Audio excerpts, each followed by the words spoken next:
Every day the same walk, every morning the same hill, every evening the same descent. I've seen it 1,000 times, that familiar rise in the path, a gentle curve against the horizon. But today, something's different. As I approach, I see it. Nestled at the base of the hill where there was only grass and wildflowers before, a small wooden doorway stands open. Not grand, not imposing, just there, like it's always been waiting. And as I take another step, and another, I can't shake the feeling that this isn't just a path anymore.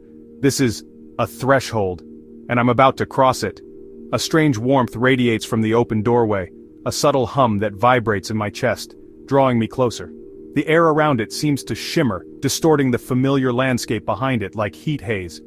I hesitate, a flicker of fear battling with an insatiable curiosity. What lies beyond?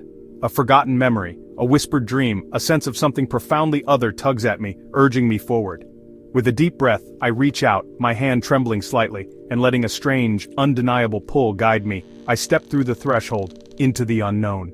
As I was pulled through the door, the warm sensation intensified, turning into a crackling static that filled the air. And as I stumbled over the threshold, the doorway slammed shut, disappearing into the swirling mist that had suddenly materialized in front of me. Before I could even register the loss of the door, a raging battle erupted in the distance, the sounds of clashing steel and guttural roars echoing through the strange, misty landscape. Hey you, why are you out of uniform? A gruff voice snapped, cutting through the din of the distant battle, bringing me sharply back to the immediate, bewildering present. The voice came from a diminutive woman, her skin a warm golden tone. Golden hair, streaked with silver, framed a face that held both strength and a hint of ancient wisdom.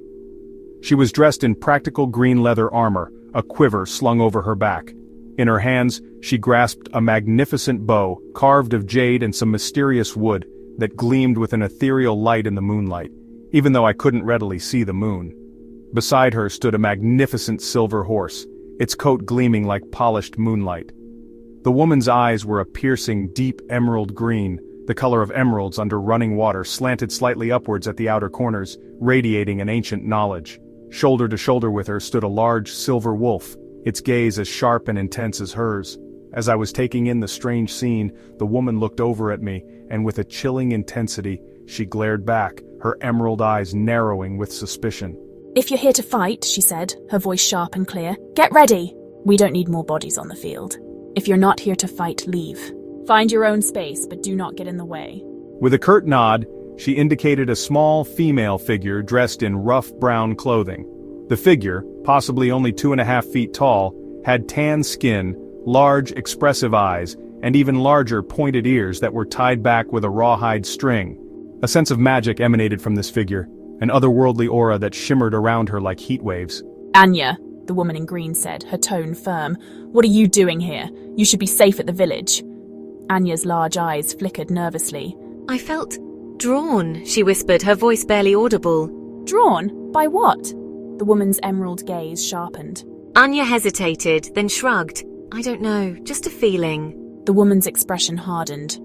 Feelings get people killed. Go back to the village, Anya. Now. Anya's shoulders slumped, but she turned without another word, a lingering unease clinging to her like the swirling mist. Hey, Anya, the woman said as she looked toward the small figure, then nodded in my direction. With a fluid motion, she swung up onto the silver horse and galloped towards the distant battle, not looking back. The silver wolf beside her galloped after her, beginning to fade into the swirling mist. Anya snapped her tiny fingers, and in an instant the sounds of battle were replaced by the quiet of a tent. A round table, laden with thick furs, stood in the center. Her large, expressive eyes, now filled with a strange intensity, met mine. Are you here to fight? And that's how my adventure began. A step through a door and nothing would ever be the same.